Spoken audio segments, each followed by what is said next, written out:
Hey guys, welcome back to channel. मेरा नाम है प्रतीक और गेट 2022 का एग्ज़ाम ख़त्म हो चुका है। आप सभी लोग बेसब्री से अपने रिजल्ट का इंतज़ार कर रहे होंगे और रैंक प्रेडिक्टर पे आप लोगों ने मेरे हिसाब से रैंक देख भी ली होंगी अपनी। और मतलब मुझे लगता है कि आप लोग डिलेमा में होंगे कि कितनी सही रैंक वो बता रहा है या कितना उस पर विश्वास करें या कितनी रैंक एक्सपेक्ट कर सकते हैं। कट ऑफ ऊपर जाएगी नीचे जाएगी। सबसे बड़ी डिलेमा तो मेरे हिसाब से ये रहती है कि आपके जितने मार्क्स आ रहे हैं उसमें इंक्रीमेंट होगा या डिक्रीमेंट होगा। तो ये तो बहुत ही कॉमन सी मतलब आसान सी बात है कि अगर आपका पेपर टफ था तो आपके मार्क्स जितने भी आ रहे हैं उससे बढ़ के ही मिलेंगे। और अगर आपका पेपर इजी था तो आपके मार्क्स थोड़े बहुत कम हो जाएंगे।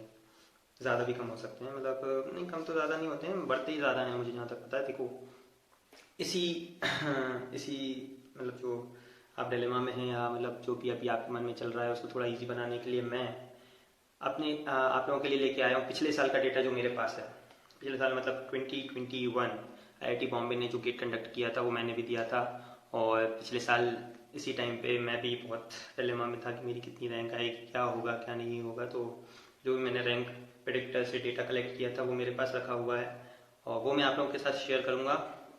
और उससे आपको एक आइडिया देने की कोशिश करूँगा। एंड में अपना गेट स्कोर दिखाऊंगा और मेरे एक दोस्त का गेट स्कोर दिखाऊंगा जिसके मार्क्स मेरे पास हैं, मतलब जो हमने रैंक प्रेडिक्टर से देखे थे और एक्चुअल में हमारा जो गेट स्कोर आया था, और आप देख के चौंक जाएंगे।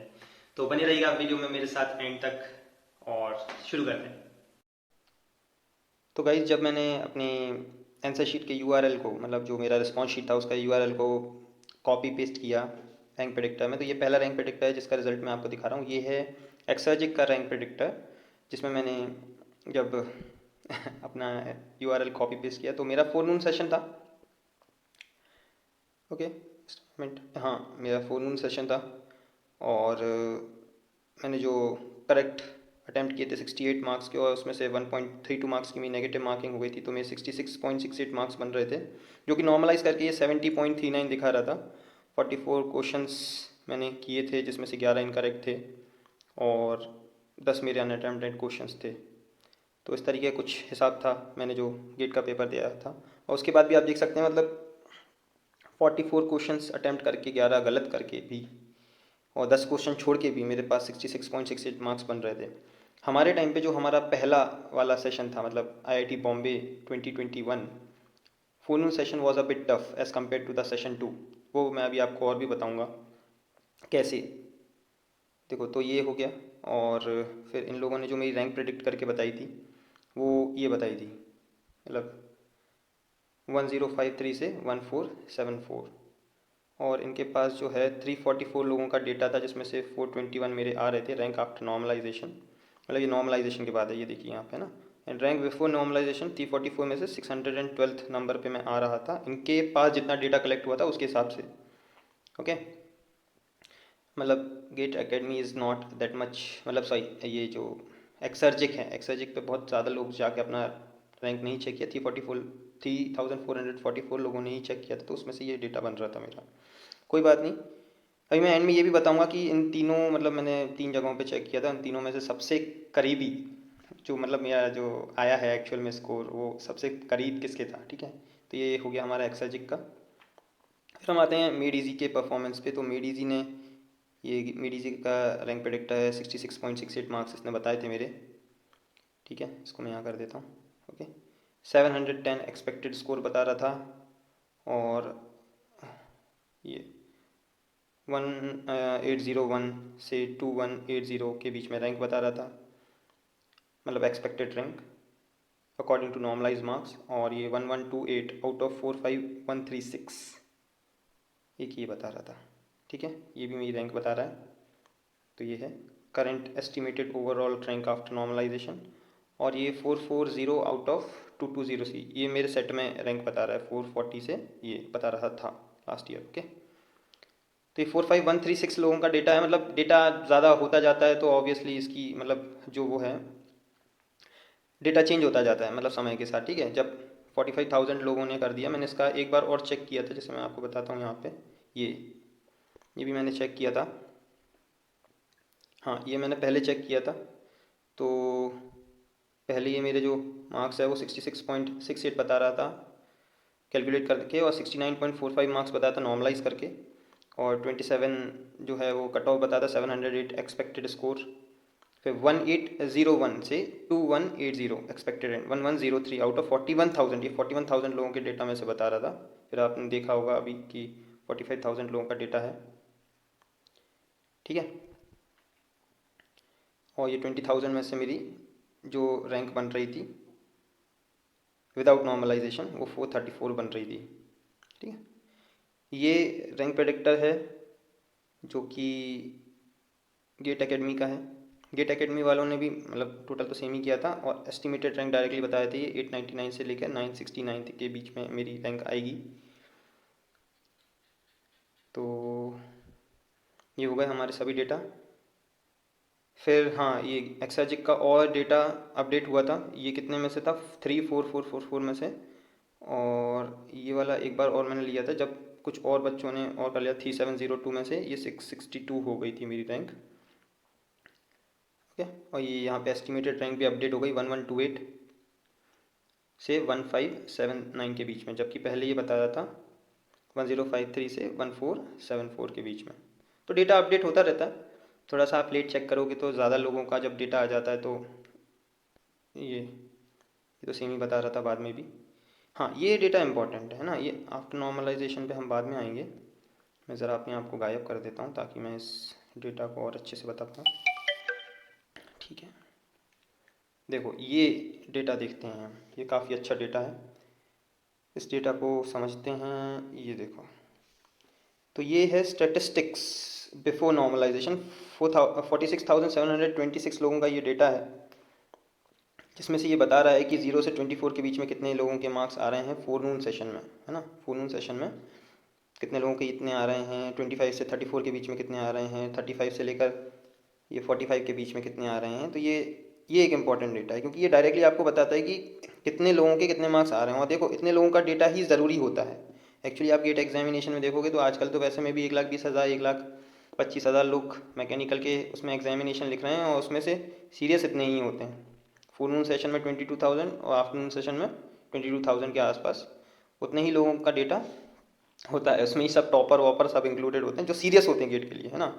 तो जो अब आप फोरनून सेशन में देखोगे बिफोर नॉर्मलाइजेशन, तो ये डेटा इंपॉर्टेंट है। ये यहाँ पे देखो कि मैक्सिमम मार्क जिसने स्कोर किए 86, 86 के बाद कोई रैंक मतलब 86 के ऊपर किसी के नंबर ही नहीं है। 86, 88, 90 से 90 मतलब मैक्सिमम मार्क जो हमारे सेट में मतलब फोरनून सेट में आए थे वही 86, 87, 88 इतने ही आए थे। इससे ही पता लग गया था कि हमारा सेट टफ है। मतलब मैक्सिमम जो हमारे सेट में टॉपर है वही 86 स्कोर कर रहा है, 87 स्कोर कर रहा है, तो हमारा सेट टफ है। जबकि आप देखोगे ये आफ्टरनून सेशन में इस डेटा को, तो जो मैक्सिमम मार्क हैं एक बंदे के 94 आए हैं, 94 से 95 के बीच में। मतलब this set was comparatively easy, second set was comparatively easy. यहाँ पे देखो 92 भी स्कोर किया है, 91 भी स्कोर किया है, 90 3 लोगों ने स्कोर किया है, 88 9 लोगों ने स्कोर किया है, ठीक है। तो इसी से पता लग गया था कि सेकंड सेट कंपैरेटिवली आसान था हमारे से, ठीक है। तो ओवरऑल स्टूडेंट जब एक साथ देखेंगे, ओवरऑल है ना फोरनून सेशन ना आफ्टरनून सेशन, ओवरऑल को अगर आप कंपेयर करोगे तो यहाँ पे जब आप टॉपर्स देख रहे हो तो 94 एक बंदा था, 92 एक बंदा था, 91 दो बंदे थे, 93 तीन बंदे थे, 88 में 9 बंदे थे, 86 में फिर मतलब वही यहाँ पे फिर चेंज होना चालू हुआ था। ये देखो, जैसे मैं आपको ये बताऊँ, ये 272 या ये 320 आ रहा है, तो आप इसका एडिशन देखो, ये 73 मार्क्स से 75 के रेंज में, 76 के रेंज में 320 आ रहा है। तो 75 से यहाँ पर 75 से 76 के रेंज में ये जैसे जो है ये 212, यहाँ पे आप जैसे 76 से 79 की रेंज में 212 है आफ्टरनून में, और ये 60 है। 212 और 60 को अगर आप ऐड करोगे, 212 और 60 मतलब ये हो जाएगा 272। तो देखो 272 आ रहा है ना, मतलब ये पिछले दोनों डेटा को ऐड करके बताया, फोरनून सेशन और आफ्टरनून सेशन के जो बिफोर नॉर्मलाइज मार्क हैं उन दोनों को ऐड करके ये फाइनल डेटा बता रहा है कि भाई इतने इतने लोगों के इतने इतने नंबर के रेंज में मार्क्स आ रहे हैं। Simple as that. तो इससे ही आपको अंदाज़ा लग जाएगा कि आपके इतने मार्क्स आ रहे हैं, आपसे ऊपर कितने लोग हैं, आपसे नीचे कितने लोग हैं। सिंपल है ना। और इतने लोगों का ही डेटा मतलब सफिशिएंट है, इतने ही लोग सीरियस होते हैं गेट के लिए। तो इस डेटा को देख के ही, अगर ये इस साल अवेलेबल है आपके पास, अनफॉर्चुनेटली मेरे पास कोई यूआरएल नहीं है, इस वजह से मैं डेटा नहीं दिखा पा रहा हूँ आपको, तो आप ये चेक कर सकते हो। तो अब मैं दिखाता हूँ कि आफ्टर नॉर्मलाइजेशन, ये जो मार्क्स दिखा रहा था बिफोर नॉर्मलाइजेशन के बाद, अब आफ्टर नॉर्मलाइजेशन पे आते हैं। तो ये आफ्टर नॉर्मलाइजेशन जैसे ये बता रहा है कि 90 मार्क फोरनून सेशन में एक बंदे के 90 पहुंचा दिए, दो बंदों के 88 पहुंचा दिए, और ये 8 बंदों के 86 के आसपास पहुंचा दिए इसने मार्क्स। और वहीं आफ्टरनून सेशन में नॉर्मलाइज करके एक बंदे के 90, दो बंदे के 88, है ना, और ये 5। तो देखो ये सब डेटा तो ठीक है नॉर्मलाइज वॉर्मलाइज होने के बाद। ओवरऑल और देख लो आप कि ये बोल रहा है कि एक मतलब दो लोगों के 90 से 91 के बीच में, और 88 फोर लोगों के, और 13 28। ये डेटा आप देख लेना और थोड़ा सा आप खुद समझने की कोशिश कर लेना डेटा को, पॉज करके वीडियो को। मैं जिस चीज़ में इंटरेस्टेड हूँ वो है कि हमारे मार्क्स, मतलब जो भी नॉर्मलाइज करके जो भी दिखा रहा था, वो सबसे करीब किस ने प्रिडिक्ट किए। और मतलब सरप्राइजिंगली, आप खुद बताओ, मतलब अभी वीडियो को पॉज करके आपको क्या लगता है मेरे जो सेशन में कितने मार्क्स आ रहे थे ऐड होने के बाद। ये देखो मेरे जो ऑप्टेंड मार्क्स हैं 66.68 हैं। आपको क्या लगता है मेरा सेट टफ था तो मेरे कितने मार्क्स बड़े होंगे? थोड़ा सा आप कमेंट्स सेक्शन में बताना मेरे को, मतलब आपने क्या प्रिडिक्ट किया। और उसके बाद अब मैं आपको ले चलता हूँ कि मेरा एक्चुअल गेट स्कोर कितना था। ठीक है, तो रेडी हैं?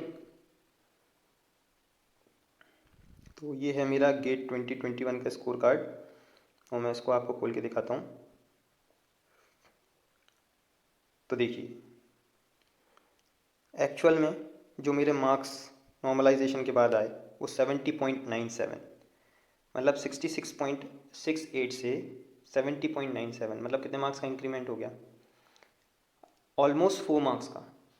67, 66, 70, 4 मार्क्स से भी ऊपर का 4.33 मार्क्स, अगर हम देखें अप्रॉक्सीमेटली 4.33 मार्क्स बढ़ गए मेरे, सिर्फ इसीलिए क्योंकि मेरा सेट टफ था। मैं बता रहा हूँ, सेट टफ देख के अगर आप उसको ऐसे मान लेते हो कि आपका सेट टफ है अब तो आपका एग्जामिनेशन गया आपके हाथ से, मतलब ये थिंकिंग रखना ही नहीं है। गेट में मेरे साथ और भी मेरे जो दोस्त थे जिनने पहला सेट लिखा था, उन लोगों ने एग्जामिनेशन को देखते ही उन्होंने कहा कि गया। लेकिन मैंने भी मतलब जैसे एक दो क्वेश्चन देखे थे, तो मैं बता रहा हूँ सच में मुझे ऐसा लगा था कि गया इस साल का गेट एग्जामिनेशन। लेकिन मैंने धैर्य रखा और मैंने कहा कि जितना होगा उतना तो होगा, तो सॉल्व करना है अपने को। तो सॉल्व करने के बाद जब मैंने भी देखा कि 66.68 मार्क्स, तो वो तो गया। लेकिन नॉर्मलाइज होने के बाद मतलब 70.97 मार्क्स आए, और जो गेट स्कोर है वो 747 आप देख सकते हैं, और ऑल इंडिया रैंक 1217 मेरी आ गई थी। ठीक है, इसमें एक आध मार्क्स और बढ़ जाता तो मेरी अंडर 1000 रैंक आ जाती। मुझे बस उसी चीज़ का दुख हुआ कि 1000 आनी चाहिए थी, बट ओवरऑल ठीक है, I was satisfied with my result. मतलब मैंने जितनी मेहनत की थी उसके अगेंस्ट जो मिला सो मिला, ठीक है, कोई बात नहीं। और मैं जो अपने एक और दोस्त का दिखाने वाला था, देखिए ये है मेरे दोस्त का। पहले मैं दिखाता हूँ कि हाँ उसने जब ये रैंक प्रेडिक्टर से देखा था, ये कौन सा रैंक प्रेडिक्टर है, ये है उसी का रैंक प्रेडिक्टर है, ये एक्साजिक का रैंक प्रेडिक्टर है। ठीक है, तो एक्साजिक के रैंक प्रेडिक्टर ने इसके जो मार्क्स हैं इसने किया था 75 मार्क्स से करेक्ट, और उसके 3.66 मार्क्स की नेगेटिव मार्किंग हुई थी। सबसे बड़ी बात इसके साथ भी यही हुई थी, लेकिन उसके बाद भी इसकी अच्छी आ गई थी रैंक। बालाकृष्ण नाम है इसका, आजकल ये इसरो में साइंटिस्ट है। ठीक है, और इसके 71.37 मार्क्स जुड़े, इसका नॉर्मलाइज करके 75.41 दिखाया था एक्साजिक का रैंक प्रेडिक्टर।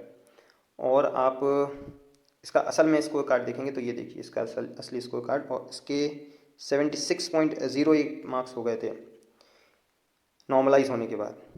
कितने से? 71.37 से 76.08, मतलब इसके भी ऑलमोस्ट वही 4.66 के आसपास मार्क्स बढ़े नॉर्मलाइज होने के बाद। इसने भी पहला ही सेशन लिखा था, देखिए ये फोरनून सेशन है, फोरनून सेशन ही लिखा था इसने, मेरा वाला ही सेशन लिखा था। तो इसके भी 4 मार्क्स बढ़ गए थे नॉर्मलाइज होने के बाद। और इसका ये जो है जो प्रिडिक्ट किया था यहाँ पे इसके काफ़ी करीब आया इन लोगों का। ठीक है, ये प्रिडिक्शन के। और गेट स्कोर इसका 800 आया था, और 577 ऑल इंडिया रैंक। मैंने बता ही दिया आजकल इसरो में है। ठीक है, काफ़ी इंटेलिजेंट बंदा था। मतलब है।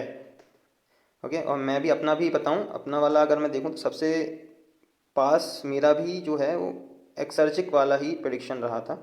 एक्सर्जिक वालों ने जो मेरा प्रिडिक्ट किया था नॉर्मलाइज मास 70.39 पहली बार में, और यहाँ पे दूसरी बार में भी